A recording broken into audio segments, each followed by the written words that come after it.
I'm seeing. Then, okay, Sebastian, then we will keep your presentation after Joseph as scheduled. Thank you Okay, sounds for good. jumping in. Yeah, sure. And then again, a change of plans to go to the original plan. We will have now the presentation from Josep Pocurull from Barcelona Supercomputing Center about the OpenFOAM Performance Analysis. Then, Joseph, the floor is yours. Okay. First of all, sorry for the delay. I didn't find the link. And okay, my presentation is about performance analysis on applications, and in this case, it's from OpenFOAM because I have worked in exaFOAM project. And yeah, sorry, I'm Josep Pocurull, as Flavia said, and from Barcelona Supercomputing Center. And yeah, let me start with the agenda for today. First, I will try to explain you why it's important to do a performance analysis on your codes. Then I will follow with some explaining you some efficiency metrics and the methodology that we usually do with the tools that we use for the methodology. And then I will explain you some profiling implementations that we did in OpenFOAM with one of our tools. And if I have time, I will show you a quick example of performance analysis that we did on exaFOAM project. So first on the why you should perform a performance analysis on your codes. Well, usually developers rely solely on the execution time as only measure of performance to compute their performance and the improvements in their code. So this is not wrong, of course. We have to take into account the execution time, but there are many more factors that affect the performance. So with a performance analysis, helps you to identify bottlenecks or inefficiencies by measuring the execution time, of course, the memory usage, the CPU utilization, the I/O, and many more. And yeah, that limit, and all those factors can limit the performance of the applications. So how do we measure all these factors? Okay, this is where come into play the POP efficiency metrics. This set of metrics were defined by a project called POP, and they are used to compute the to quantify the efficiencies of our programs. So this set of metrics have a hierarchical representation starting from the top, from the global efficiency, and as they go down, dividing the metrics, they can be multiplicative to get the parent metric also, and they are in a percentage scale. And we have here two kinds of different metrics. First, we have the efficiency metrics that they compute the absolute numbers, absolute metrics on the application itself. And then we have the green region, the green metrics that are the scalability metrics that they are computed based on a base case. Okay, so I will show you how this works later, the scalability ones. But going very quick with some explanations, the parallel efficiency is the overall behavior, the overall parallel behavior of your application. The load balance indicates the efficiency loss due to the global distribution of work between processes. The communication efficiency is the efficiency loss because of the communication of the data. In this case, we have the serialization, that it's the efficiency loss because of the synchronizations between processes, or the transfer efficiency that computes the overhead introduced by the communication itself. And in the computational scalability, is the evolution of the total time spent in computation of multiple executions. So when you have one base case, one execution, you can compute how these metrics evolve related with the first one, like a division. So here we have the IPC, the instruction scalability, the IPC, the instruction, and the frequency scalabilities. And all these efficiency metrics are usually computed in a table like this one, where rows represent the metrics in the hierarchical representation, and the columns represent the different executions that we did in our program. And in this case, we have executed the application, the program, with different amount of processes. And yeah, usually the whole metrics are in a heat map colored representation to easily view the behavior of the metrics going from green to red. So what we try to look when having this type of metrics, well, first we try to look for low values, that this gives us the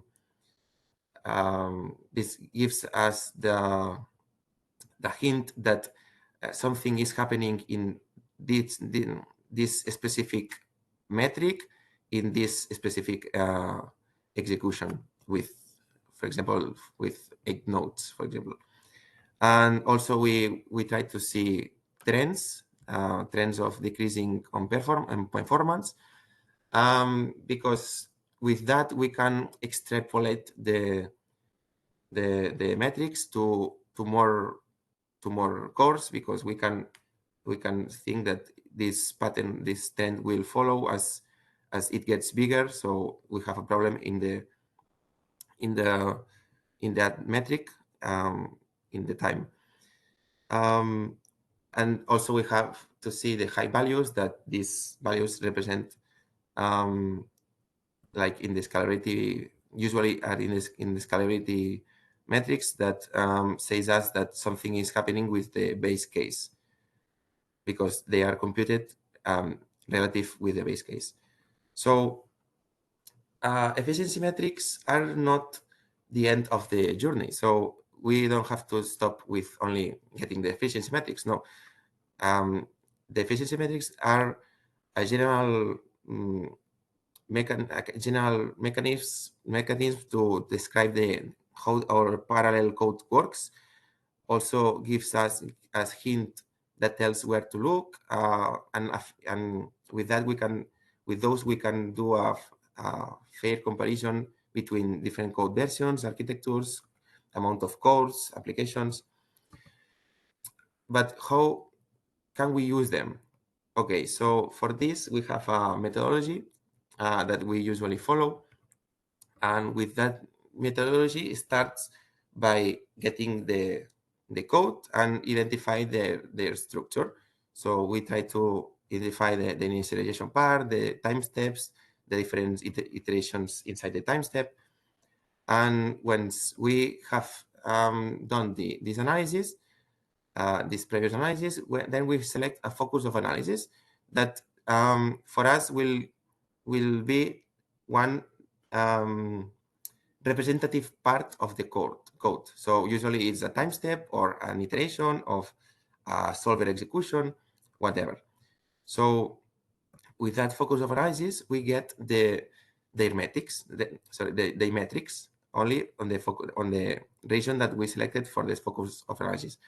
So once we have all the metrics, we do the analysis on the bad metrics. So we want to see why the problems are happening. So we do the analysis, and then we conclude and get feedback to the developers, and they usually improve their code or say us to try different executions or whatever. So it's this type of quid pro quo. So they can give us some hints also, and we can explain them their code, how they are behaving, how it is behaving in a different architecture or whatever.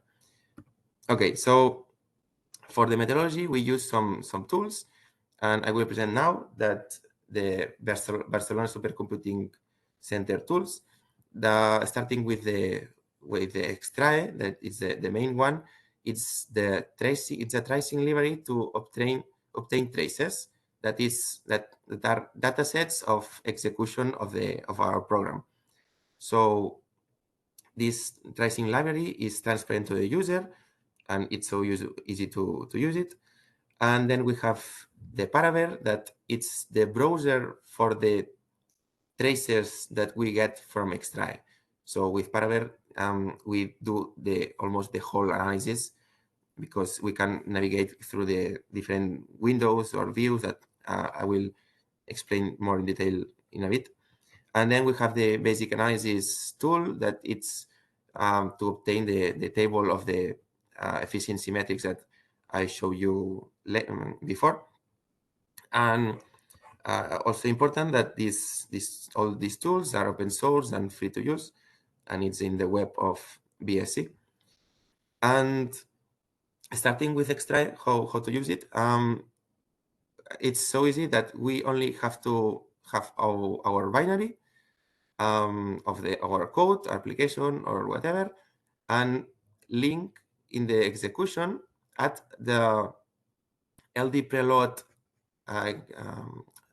variable before the binary, and linking the extra tracing library that we want.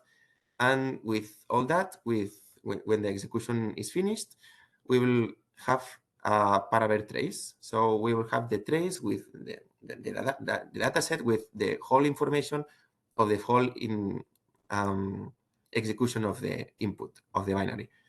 So now with Paraver, we have a lot of different views, but one of the most common ones is the timeline view, where we have two types of views. The code color one, like this one represented in the image on the right, that it's a view, it's a plot, where we have in the y-axis the objects, in this case the MPI ranks, and in the horizontal axis we have the timeline execution, and the legend enumerates the events that it's happening in every rank in the specific time. So in this case, we are seeing the MPI calls. So the legend represents the MPIs that are the colors. Sorry, the colors represent the calls that are happening inside the trace, the execution. And apart from the code color views, we also have the gradient color scale views, that instead of having a color for every event, here we have a gradient color scale that gives us a visualization of the long bursts that is happening in the trace. So, for example, this is a useful duration view where we see the computation between MPI calls. So it's the part of the code, the part of the execution that it's doing some computation. So in this case, the little bursts are represented in a green color, and the longest bursts are represented in a blue color. So as this is the useful duration gives us the view, and sorry, in the gray parts of the useful duration, we have MPI calls. So that we can see in the MPI calls in another view, like in this one. So we have a lot of views. These are the most common ones. And also we have histogram views that I will go quick with that, because there are a lot of configuration possible and a lot of different histograms. But yeah, they're also useful to go deeper in the analysis. And how do all these tools work together?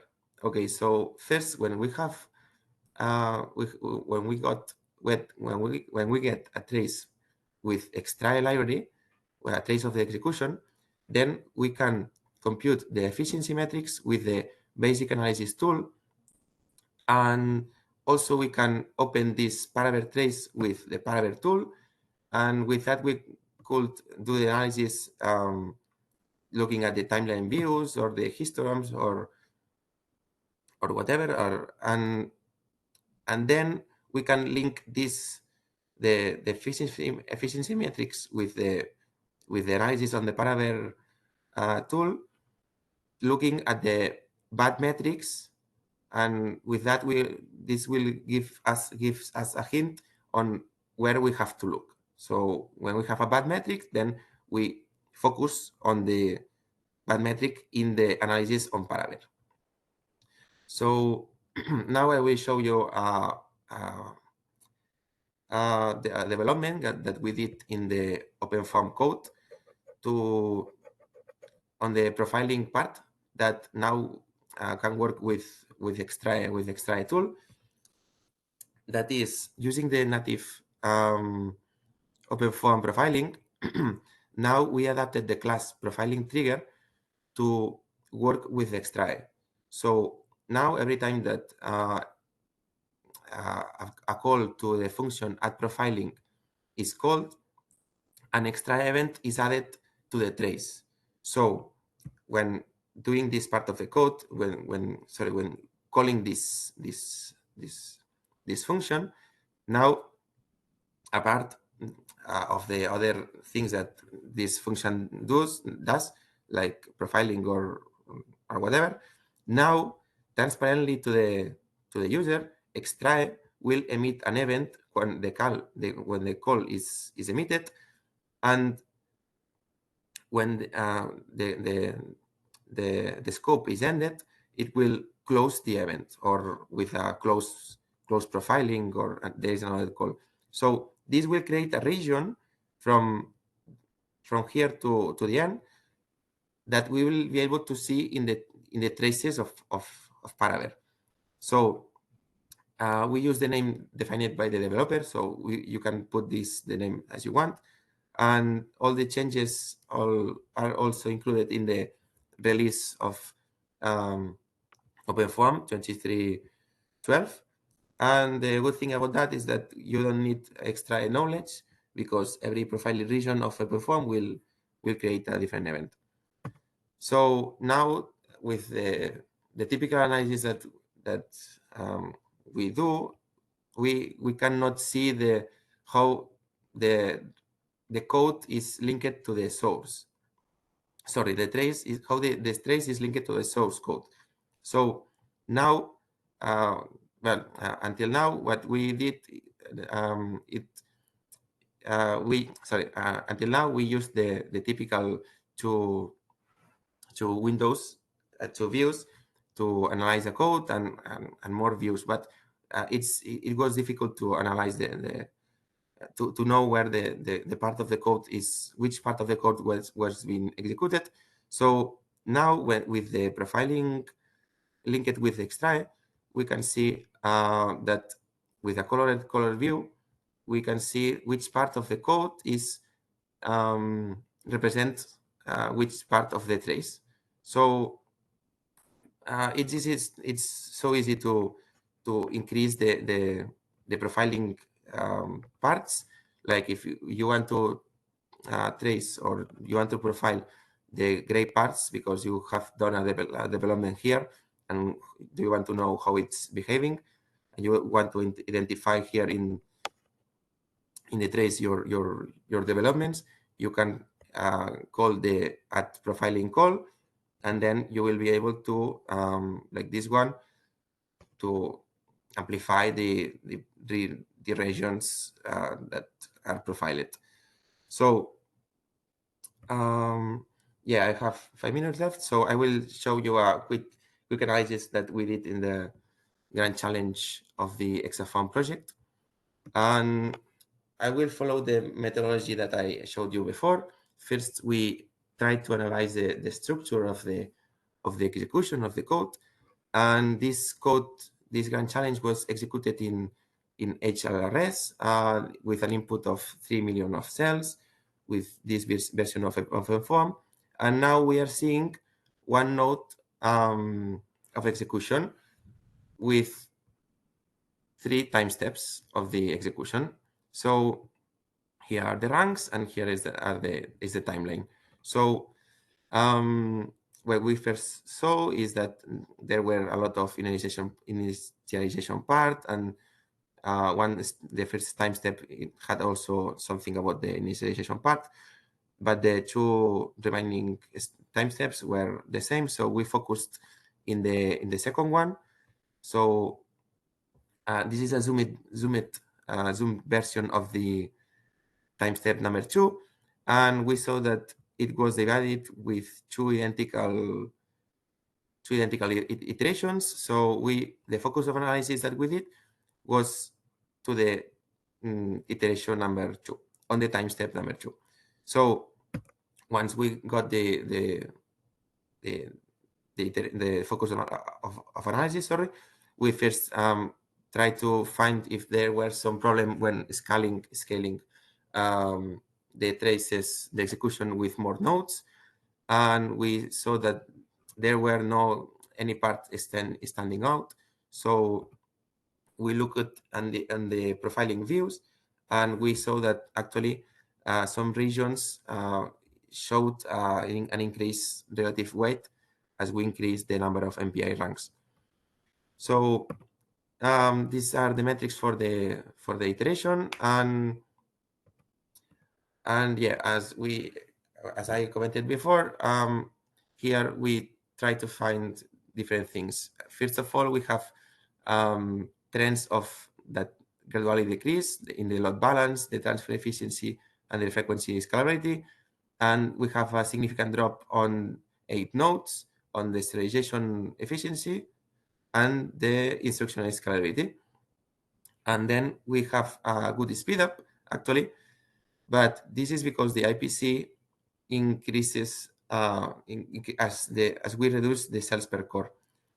So starting with the load imbalance, we first saw that there were some common imbalance in all runs from 1 node to 8 nodes, where some ranks had different behavior with same instructions, same frequency, but higher IPC. So we saw that the imbalance occurs just before every profiling regions, just encountering right before an MPI collective. So we zoomed in one of these regions, and we saw that the imbalance part had slightly more IPC than the other ones. So yeah, going to the instructional scalability, we measured only in the profiling regions the scalability, and we find 3 different types of scalability, and well, seeing at each one. Yeah, sorry. Yeah, but we wanted to know if they had a similar, comparable impact on the profiling execution. So we compute the percentage of time that they use in the actual execution of the time of the iteration. So ordering by the time, we identified the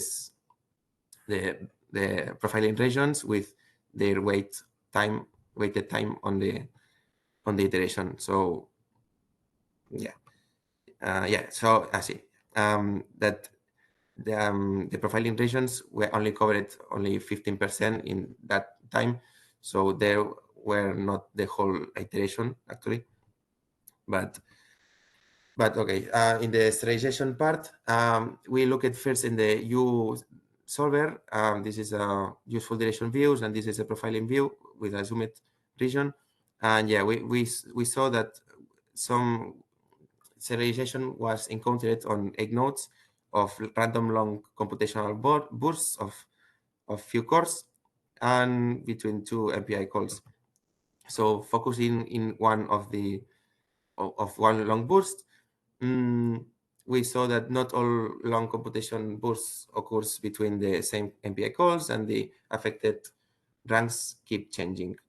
So also we saw that there were a drop on frequency on these noisy bursts. So, but U was not the part that only happening. So we saw that during almost the entire execution, bars with noise appeared, and yeah, we find the problem that was causing was because of extra tool that we solved and run again the metrics, and we got